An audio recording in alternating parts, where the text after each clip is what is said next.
My name is Evelyn Rose Sterling. I am 68 years old, and for nearly 50 years I was a spouse, a parent, and the soft soul of Willowbrook Groves, a small, natural peach farm tucked in the green hills of Virginia. My hands, though stiff from bone pain now, still recall every act of shaping dough into sourdough rolls and clipping branches at sunrise with Thomas, my husband. 3 weeks ago, I laid him to rest. Thomas and I had been wed since 1983. We created everything as a team, this grove, this residence, this family. And yet, the day following his burial, I saw that I might not have created what I believed I had. Or perhaps it just was not strong enough to keep a hold on my kids. Thomas passed from a hard cancer. 14 months of seeing a man of the soil lose his vigor, his power taken bit by bit. He did not want the children to be told. Let them have their lives a bit longer without this dark cloud, he had breathed to me one night, his talk heavy with medicine. And because I cared for him, I said yes. But in truth, I already saw the truth. Our children, Julian and Clara, had become far away long before the illness. Julian, the firstborn, had made a fast life in New York's money world and had not been home for more than a few days in over 10 years. Clara, on the other hand, moved from one bad beauty shop to another, always using Thomas's money and always needing just one more gift. I had hoped that sadness would bring them back to the heart of who we were, that they would recall the grove, the family meals, the care that made this home. But when they came for the service, I did not see kids crying for their dad. I saw experts weighing an inheritance. The night after the service, I sat by myself in the kitchen, looking at the old wood of our eating table. I told them we could go through Thomas's things together the next day. It was a small act, a mother's way of creating room for memories, but they had different goals. The next day, light fell through the white curtains Thomas and I had picked together 30 years ago. I made coffee, the basic kind Thomas liked, not the fancy beans Julian had brought from New York, and waited at the kitchen table. They came down, dressed in neat suits. Julian in a coat he did not take off, Clara in a silk top and perfect hair. They looked like they were going to an office meeting, not sitting down to talk about their father.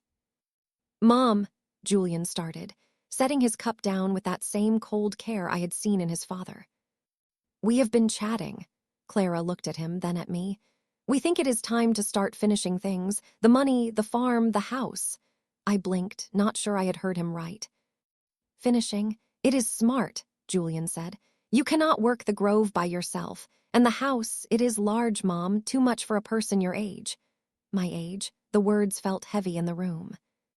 I had clipped those trees with Thomas through snow and heat. I had done the books when we could not pay a clerk, baked cakes for sales, moved tractors, sent food to those in need. "We want you to be cozy," Clara added, her voice smooth like a pitch. "There is a great senior home 2 hours away. Pine Valley Estates. Games, friends your age." I stood to take the breakfast plates, needing to move to hide my shaking hands. Then Julian pulled out a paper folder. "Dad talked to me about this last year," he said, moving a set of pages toward me. "He wanted Sarah and me to take the lead." I looked at the sheet. It was written on Julian's office paper. Thomas's name, steady, too perfect, looked wrong. He had not written that well in months, not since the heavy drugs. "This is not from our town lawyer," I said.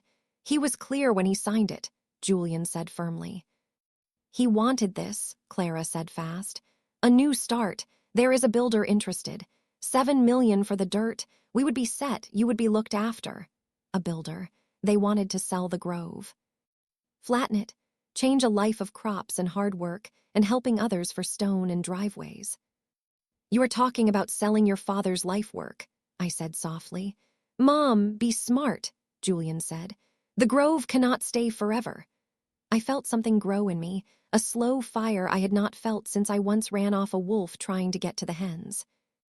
I looked at both of them, my children, and said with a calm voice, "Show me the legal will." Julian paused, then moved it forward again. I did not touch it. "I am going to bed," I said. "We will talk tomorrow." But deep down, I already saw there would be no tomorrow talk. They were not sad. They were doing a task. I did not sleep that night. I stayed awake in the bed Thomas and I had shared for years, listening to the sounds in the walls and the wind hitting the peach trees outside. Every noise was known. It was the quiet in my children's souls that had become strange. By morning, the scent of coffee filled the house. Not the warm, old-time kind, but sharp, bitter New York beans. Julian's kind of coffee. I moved slow, my bones hurting more from being lied to than from age. When I came down, they were already waiting, coats on, bags packed. The bag was not mine. "We packed some basics for you," Clara said with a smile. "We thought we could drive you to Pine Valley today, just to see. You do not have to pick yet." "I am not going to a senior home," I said, pouring a cup. Julian checked his watch. "Mom, be smart. The papers are done. We finish with the builders next week. You cannot stay here." "I have lived here my whole adult life," I said back, voice calm. "This is my home. It belongs to all of us," Julian said coldly. "Dad left the farm to us. It is time you let go." I looked at him, and for the first time I truly saw him, not as the boy who once followed Thomas through the trees asking about fruit and bugs, but as a stranger. A man who saw me as a problem to be fixed. "I need my pills," I said, moving away, "and I would like to take some family pictures." Clara nodded, looking glad. "Take any personal things you want, we will send the rest." Up there, I did not weep. I grabbed my pills, but also something they did not know I had. Behind a board in the bathroom cabinet, put there in the 80s when Thomas feared thieves, I got my passport and birth paper. In the closet, I reached behind his old shirts and pulled out a small metal box. It was heavy. It held something bigger than love. It held a deed. The first deed to 20 acres of land, bought in my name before I was wed land with water rights. Land needed for any future building. When I came back down, my bag was heavy, but my heart felt light. "Ready?" Julian asked. "Sure," I said, letting Clara hold my arm. I let them think I was beaten. We drove past the fields just starting to flower. Past the small school where I helped. Past the books place where I read to kids. But instead of going to the big road toward Pine Valley, Julian turned onto a quiet back road. 20 minutes later, he pulled onto the side of the road by an empty field. "This is where you get out, Mom," he said, as if he were just telling me the weather. "The house and the farm are ours now." Clara's face changed. "Julian, what?" "She will fight the will, make a mess. This is easier. She has clothes, her pills. There is a shop 5 miles up." He opened my door, and just like that, they left me on the dirt path with nothing, or so they thought. The car went away down the path, leaving a cloud of gray and the scent of lies. I stood still, the wind moving my coat, holding the small bag they had packed for me. I was not scared. I was not crushed. I was free. I started to walk, not toward the shop Julian had talked about, but toward the town, toward my next plan. My shoes were not made for dirt paths, and the early spring sun was already heating my neck. But with every step, my goal grew strong. In my bag was all I needed: my ID, my passport, my pills, and most of all, the first deed to 20 acres of prime peach land. Land that Julian and Clara did not know about. Land I had bought in my own name before Thomas and I were a pair. It was a safety plan back then, just in case the farm failed. Thomas had called it our just-in-case net. Now it was my way out. Those 20 acres were not just any dirt. They held the only water spring on the whole farm.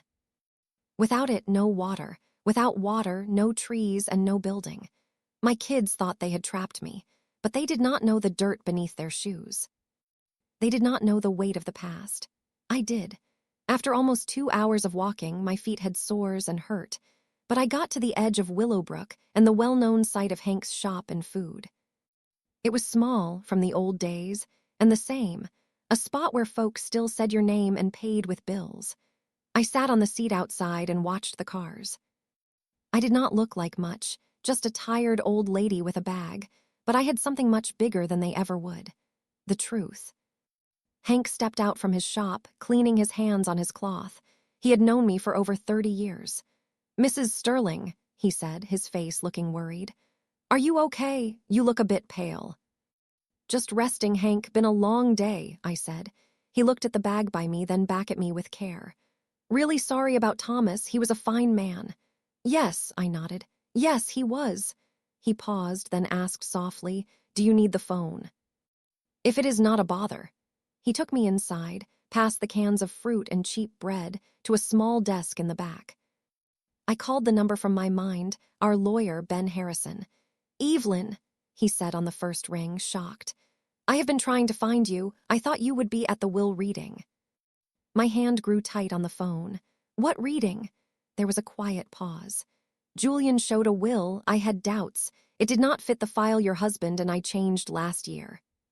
I need your help, I said, my voice strong. And your secret. You have both. My office, 1 hour. I hung up and turned to Hank. Do you sell those phone cards? He nodded. A few want one. Yes, and a bottle of water. He would not take my cash. It's on me, Mrs. Sterling. You need anything else, you just say so. His care almost made me cry, but I did not cry when I buried Thomas, and I would not cry now. I had a task to do, and I was not done yet. Ben Harrison's office was on the top floor of an old brick house on Main Street, just across from the town park. He had been our lawyer for over 30 years. Ben was the type of man who wore old vests and still believed in a promise. His clerk, Rose, gasped softly when she saw me. Mrs. Sterling, Mr. Harrison is waiting for you. Would you like some water, tea? I am fine, thanks, I said. Ben met me at the door.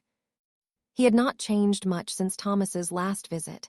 Just a bit more gray, maybe, but his eyes were sharp and quick. Evelyn, he said, not taking me to the desk, but to a pair of chairs by the window. He sat near me, his face very serious. Tell me all of it. So I did. I told him about the funeral.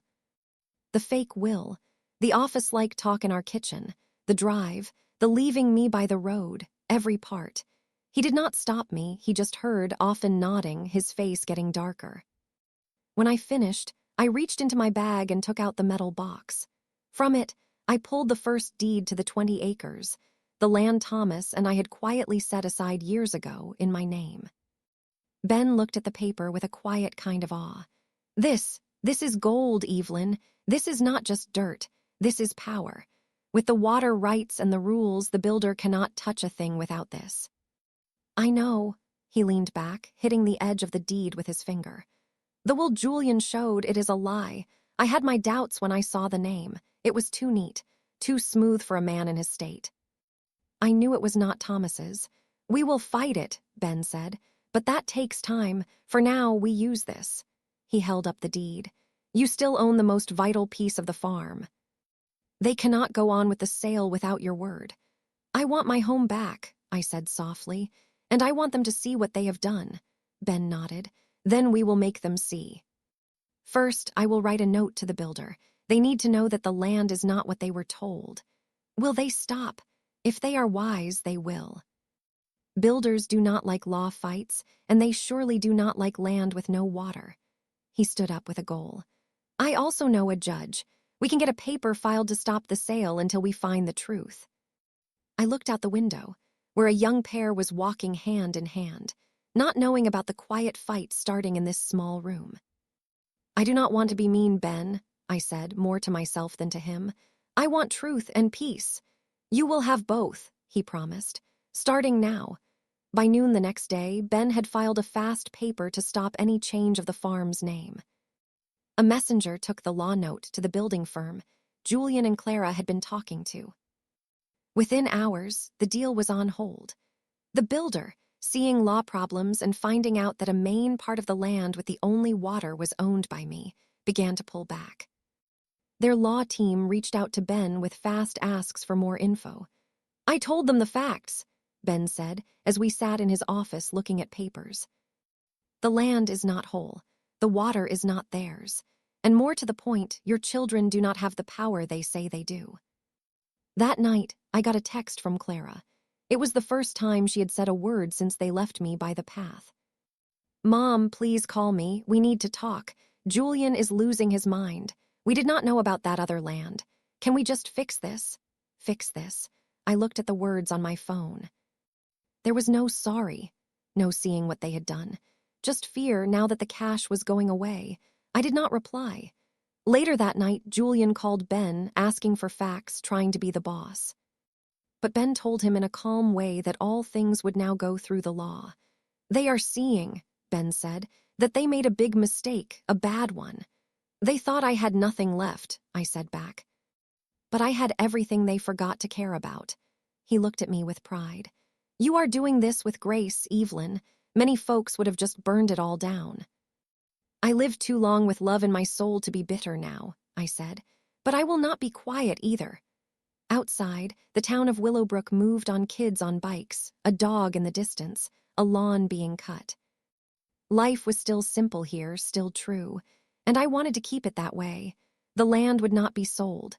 Not now, not this way. The farm Thomas built, the gift he left, was not a thing to buy, it was home. And I was not done keeping it safe. In the weeks after, I did not go back to the old house. I took a small flat above the bread shop on Willowbrook's Main Street. It had a tiny porch, just big enough for a chair and some plants. The spot smelled like spice and hot bread in the mornings. It was not the home Thomas and I built, but it was mine, and that was what mattered. I started teaching again, sewing on Wednesday nights at the town hall, just like before. I even started weekend talks at the library, sharing what I knew about farm life and fruit trees. Young folks came, old folks came, even new pairs hopping to start their own spots. People heard me, not because I spoke loud, but because I spoke with years in my hands. The land we had kept for years. I gave the water rights to a group that helps new farmers. They would use it, not sell it. They would care for the trees like Thomas had. That was the path I wanted. Julian and Clara stayed away. I heard talk that the builder left for good. That the fake will had been stopped by the judge. That people did not think well of them anymore. But I did not brag. I did not need to be mean to feel real. I picked peace, but not at the cost of facts. The grove stayed as it was. Flowering, as always, in spring, and every time I passed it on my walks, I smiled, not with hate, but with the quiet power of a woman who had taken back not just her dirt, but her voice. They had thought I was weak, but I had finally remembered who I was. I often think back to that time on the dirt road, standing by myself with a bag I did not pack, watching my own kids drive away without a look back. It should have broken me, but it did not. Because in that quiet, I finally heard the fact I had pushed away for years. Love is not just doing what you are told. And being a mother does not mean being hurt just because you raise the ones who hurt you. Julian and Clara thought they could wipe me away. That because I was old, sad, alone, I would not fight back. That I had to give them everything. But they forgot one thing. Before I was a spouse, a parent, a widow, I was Evelyn Rose. A woman who made something with her hands, her soul, and her mind, and I had never needed to yell to be strong. What they saw as weak, my quiet, my trust, my love, was the very power that kept me safe. If you are hearing this, and you have ever been pushed aside or seen as a small part in your own life, I want you to hear this. Your power is not in how loud you fight. It is in how well you know what you stand for. And when you stand tall, even in a quiet way, it rings louder than any lie. My grove still stands. My name is still on the paper. And my life, it is mine again. So to anyone who has been told this is where you get off, I say walk if you must. But do not leave your value behind. Walk with a goal. Walk with quiet power. And when you are ready, tell your tale. It might just save a soul. If this tale touched you, do not forget to like, share, and leave a note. And if you have ever been seen as less and found your power, tell us. Your tale matters.